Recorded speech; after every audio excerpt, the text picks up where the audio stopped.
تو یہ کہ کیا ایسا کوئی پاکستان کے قانون کے اندر ہے کہ اگر کسی سیاسی جماعت نے کوئی پروٹیسٹ کیا ہے کی وجہ سے پاکستان کو نقصان ہوا ہے، اس کے لیڈر اس کے قائدین جو ہے وہ چھوڑ دے اس جماعت کو، تو ان کے خلاف کوئی بھی ایکشن نہیں لیا جائے گا۔ تحریک انصاف کے قائدین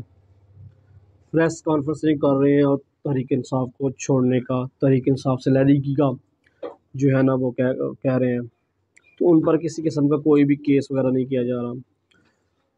لیکن جو قائدین ہیں وہ تو دوبارہ بھی تحریک انصاف کو جوائن کر سکتے ہیں، کیونکہ ان کا وہ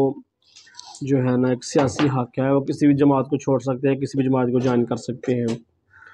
لیکن ان سب کے دوران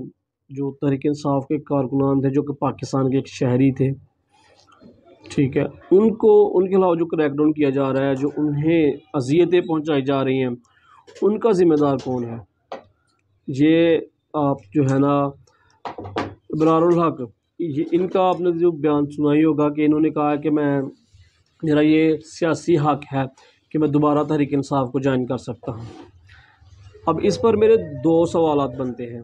پہلا تو یہ کہ کیا ایسا کوئی پاکستان کے قانون کے اندر ہے کہ اگر کسی سیاسی جماعت نے کوئی پروٹیسٹ کیا ہے، اس کے نقصان ہوا ہے، اور جس سیاسی جماعت کی وجہ سے پاکستان کو نقصان ہوا ہے، اس کے لیڈر اس کے قائدین جو ہے وہ چھوڑ دے اس جماعت کو، تو ان کے خلاف کوئی بھی ایکشن نہیں لیا جائے گا۔ اور دوسرا یہ کہ جو ان کے کارکنان ہیں، اس تحریک کے چاہنے والے ہیں، ان کے خلاف جو کریک ڈاؤن ہے، جو اذیتیں ہیں، جو ان کے بچوں کا مستقبل تباہ و برباد ہو جائے گا، اس کا ذمہ دار کون؟ یہ مجھے آپ کمنٹ باکس میں اپنی رائے کا اظہار فرمائیں،